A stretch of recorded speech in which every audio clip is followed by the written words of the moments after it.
ഉണ്ട്. എങ്ങനെ സംഭവിച്ചു, എന്താ സംഭവിച്ചതെന്നൊന്നും എനിക്കറിയില്ല. അവിടെ തൊട്ട് എൻ്റെ ജീവിതം മാറി മറിഞ്ഞുകൊണ്ടിരിക്കുകയായിരുന്നു. എനിക്ക് മാതാവിൽ അതുപോലെ വിശ്വാസമായി. കാരണം ആ ഒരു സമയം എനിക്ക് മാത്രമേ അനുഭവിച്ച് എനിക്ക് മാത്രമേ അറിയത്തുള്ളൂ. അങ്ങനെ പറയാൻ എനിക്കറിയില്ല. പിന്നെയുള്ള എല്ലാം പെട്ടെന്നായിരുന്നു കാര്യങ്ങൾ നടന്നത്. അത് കഴിഞ്ഞിട്ട് പിന്നെ ഒരുപാട് കടമകളുണ്ടായിരുന്നു. മെഡിക്കലായിരുന്നു ഏറ്റവും വലിയ പ്രശ്നം. കാരണം എന്ന് വെച്ചാൽ എൻ്റെ ആക്സിഡൻറ്റ് കഴിഞ്ഞ് എൻ്റെ കാലിന് ലെങ്ത് വ്യത്യാസമുണ്ട്. ഒരു 3-4 ഞാൻ പോയി, ഒരിടത്തുനിന്നും കിട്ടുന്നില്ല. എല്ലാവരും അവർ റിജക്റ്റ് ചെയ്യുക, അൺഫിറ്റ് ആണെന്നാണ് പറയുന്നത്.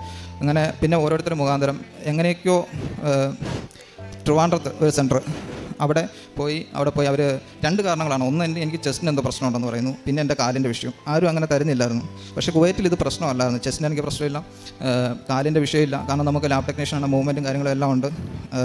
അങ്ങനെ ഒന്നും അവിടെ മിനിസ്ട്രിയിലുള്ള ഒരു സാറുമായിട്ട് സംസാരിക്കാൻ പറ്റി. സാറ് ഇതിനെക്കുറിച്ച് അന്വേഷിച്ചിട്ട് പറഞ്ഞു അങ്ങനെയൊന്നും പ്രശ്നമില്ലാന്ന് പറഞ്ഞു.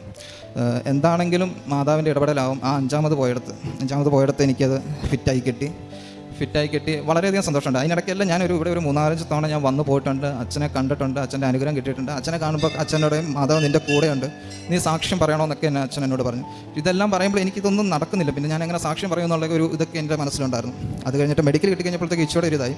ഈ വിസ എൻ്റെ ഈ 10-ാം തീയതി തീരുവാണ്. എൻ്റെ കൂടെയുള്ളവർ എല്ലാവരും കയറിപ്പോയി. ഞാൻ മാത്രമാണ് ഇങ്ങനെ നിൽക്കുന്നത്.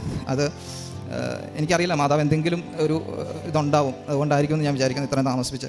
എന്താണെങ്കിലും ഞാൻ മാതാവിനോട് പറയാൻ വേണ്ടിയാണ്. ടിക്കറ്റ് എൻ്റെ വന്നു. ഞാൻ വീട്ടിൽ ആരോടും പറഞ്ഞിട്ടില്ല. വൈഫിനറിയാം, അച്ഛൻ അമ്മ ആരോടും ഞാൻ പറഞ്ഞിട്ടില്ല.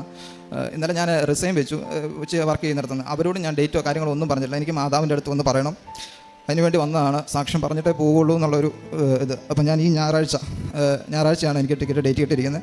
ഞായറാഴ്ച ഞാൻ കുവൈറ്റിന് കയറി പോവാണ്. അപ്പോൾ ഞാനിവിടെ വന്നു കഴിഞ്ഞപ്പോൾ എനിക്ക് ഉടമ്പടി എടുത്തിട്ട് പോകണമെന്ന് തന്നെ ഉണ്ടായിരുന്നു. കാരണം അപ്പോൾ പറഞ്ഞ് NRI ഉടമ്പടി ഉണ്ട് പുറത്തേക്ക് പോകുന്നവർക്ക്. അപ്പോൾ അതിനൊരു ഇതെന്താണെന്ന് ചോദിച്ചു കഴിഞ്ഞാൽ ടിക്കറ്റ് കാണിക്കണം. ഇവിടെ വന്നു കഴിയുമ്പോൾ നമ്മളെല്ലാം ഇതിൽ കാണിക്കണം, കറക്റ്റ് ഡോക്യുമെൻറ്റ്സ് കാര്യങ്ങളൊക്കെ. ഞാൻ വന്നു കഴിഞ്ഞപ്പോൾ എനിക്ക് ടിക്കറ്റ് കിട്ടിയിട്ടില്ലായിരുന്നു. ഏജൻസി വിളിച്ചപ്പോൾ അവർ പറഞ്ഞു ഇന്ന് വൈകിട്ടത്തേക്കായിരിക്കും അറിയാൻ പറ്റുന്നത്. എന്താണെങ്കിലും ഞായറാഴ്ചത്തേക്ക് ഒരു 99% കൺഫേമാണ്. ഞങ്ങൾ വൈകിട്ട് വിളിക്കാം എന്ന് പറഞ്ഞു. ഞാനിവിടെ വന്ന് ഉടമ്പടി എടുക്കാൻ NRI ഉടമ്പടി എടുക്കാമെന്ന് വിചാരിച്ചു. പക്ഷേ അത് പറ്റുകയില്ല എന്ന് പറഞ്ഞു.